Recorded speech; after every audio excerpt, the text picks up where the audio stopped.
I assume if you're wearing the Batman shirt, you're representing the good side and not the dark knight, or? Yeah. Okay. My question is largely about God being benevolent. If we assume that God exists, what evidence do we have that he is indeed benevolent? Because many times our actions, if they're negative, have negative consequences. I can accept this. What I question is when innocent suffering occurs. For instance, Atlanta is one of the largest sex trafficking cities in America. Something like this was so horrendous. How can a benevolent God accept this to happen? You know, when you raise that question, I think it is the linchpin argument that anti-theists actually hold, and so as John has said earlier on, to deny that would be to be blinded to the felt reality of what this world is. You know, let me just give you a little bit of a personal anecdote on this, and then there's a philosophical side to it, there's an experiential side to it. Maybe let me start with the philosophical side. To raise the problem of evil, if you're a pure naturalist, is to actually invoke a category that is very hard to even justify. What does evil really mean? It doesn't mean anything other than pain and suffering. Because if God doesn't exist, sin is not a category. You know, moral absolutes are not categories. What we are really talking about is just pain and suffering and all that encompasses. This was actually the motivating factor for Gautama Buddha. The concept of Buddhism is built entirely on one word, dukkha. When Gautama Buddha saw old age and he saw suffering and he saw death, he began to search to find an answer. He was a Hindu at that time, and he felt in Hinduism the answer was not forthcoming, so he ended up with his Four Noble Truths and his Eightfold Path and all of that, but it's a non-theistic framework. Now, the problem I think with Buddhist philosophy in showing the emptiness only through dukkha and only through suffering is to miss a larger question. And I want you to listen to me carefully now. If meaninglessness came only from suffering, I could understand that. We also have to explain why ultimately meaninglessness comes from being weary of pleasure. Think about that. Meaninglessness of an ultimate nature comes from being weary of pleasure. It was Jack Higgins, the author of The Eagle Has Landed, who said, when you get to the top of the hill, you find out there's nothing there. Ted Turner from these parts made the comment that he was quite disconsolate in finding out that all you do is get to the top of the mountain and found you've got a bag full of holes. Boris Becker, after he won his third Wimbledon, was still basically struggling with the ideas of suicide. One of the great football players who used to play for Atlanta and then played baseball here for Atlanta, and then Deion Sanders, and then went on to play football for the Cowboys. Deion Sanders in his testimony makes the comment that the night they won the Super Bowl was the loneliest night of his life. He lay in bed saying to himself, this is what it was all about. He just got on the phone, ordered himself a Lamborghini or something like that, and he got everything he ever wanted. When he found out it wasn't there, one of the greatest hockey players Canada has ever produced, whom I know now, is a fellow by the name of Paul Henderson. Brilliant left winger, up and down that ice, and he scored the winning goal in that 7-game series against Russia. And he said, when he became a national hero, that's when he realized how empty he really was on the inside. So your question has got two parts to it. Meaninglessness does come from suffering, but we often forget meaninglessness also comes from the extraordinary fulfillment of pleasure, which leaves you empty. So here's my answer to you. When you say there's such a thing as evil, you must assume there's such a thing as good. When you assume there's such a thing as good, you must assume there's such a thing as a moral law on the basis of which to differentiate between good and evil. When you assume there's such a thing as a moral law, you must posit a moral lawgiver. But that's whom the anti-theists are trying to disprove and not prove. If there's no moral lawgiver, there's no moral law. If there's no moral law, there's no good. If there's no good, there's no evil. The question actually self-destructs.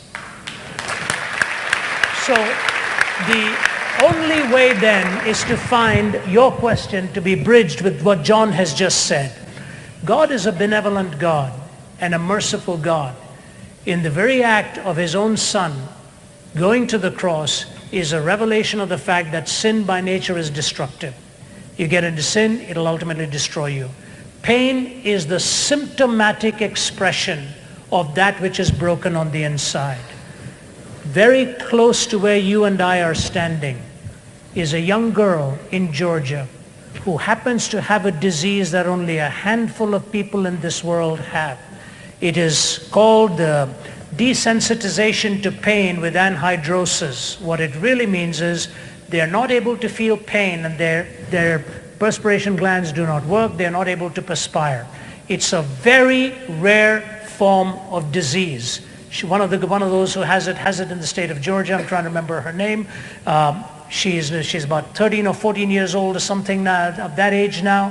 Her mother said their life has been agony because she feels no pain. They have to keep somebody watching her. If she touches a live stove, she doesn't know it. If she bangs her body against a sharp stone when she's playing some kind of sport and cuts her arm and doesn't know it, she could bleed to death. They always have to have somebody watching her so that she will be alerted if she has injured herself and she herself is desensitized to pain. The interesting thing is the mother says every night she and the family go to bed and pray, God, please give our daughter back the ability to feel pain before we lose her because she cannot feel it.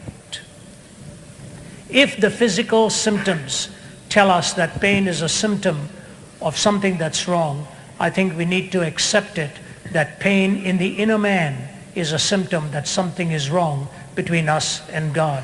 God provides for us the help, the sustenance, the strength, and in his mercy, we in America are so blessed we're turning against God.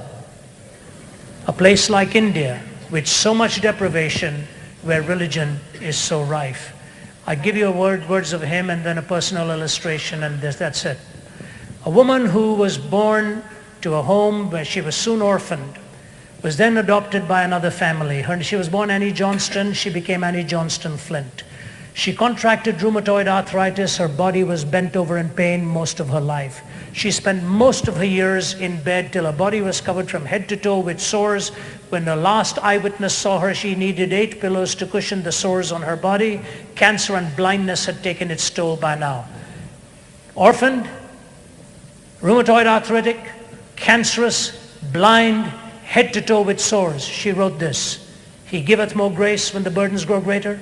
He sendeth more strength when the labors increase. To added affliction he addeth his mercy. To multiplied trials his multiplied peace. When we have exhausted our store of endurance, when our strength has failed ere the days half done, when we reach the end of our hoarded resources, our Father's full giving has only begun. His love has no limit, his grace has no measure, his power has no boundaries known unto men. For out of his infinite riches in Jesus, he giveth and giveth and giveth again. That's the benevolence. One anecdote for practical reasons. About 3 weeks ago, I was in Delhi. Delhi is my home city. I was walking through downtown, a place called Connaught Place, opposite a cinema called Regal Cinema. And I just bought something. My hands were full. And as I came out, I saw a man. For those of you who've seen the movie Slumdog Millionaire, you'll see these sights are not that uncommon in some places. And he lay on a contraption that somebody had made for him with 4 wheels. His right leg was gone. His left leg was in a cast from his hip down to his toes. He had 2 pads that he held onto his hands that were worn out from pushing himself. He looked so emaciated and so pitiful. And as I was walking past him, I looked at him and my heart just sank, and I walked by. And I thought to myself, how can I do that? How can I do that? The problem in a setting like that is you do it for one, and before you know it, there's 20, 30 surrounding you, and you can't even get out of there. And I walked back, and I just got on my haunches and looked down at him. I put my hand in my pocket. I took out a bill, which is a lot of money for him, but small for us. It was a 100 rupee note, which is about $2.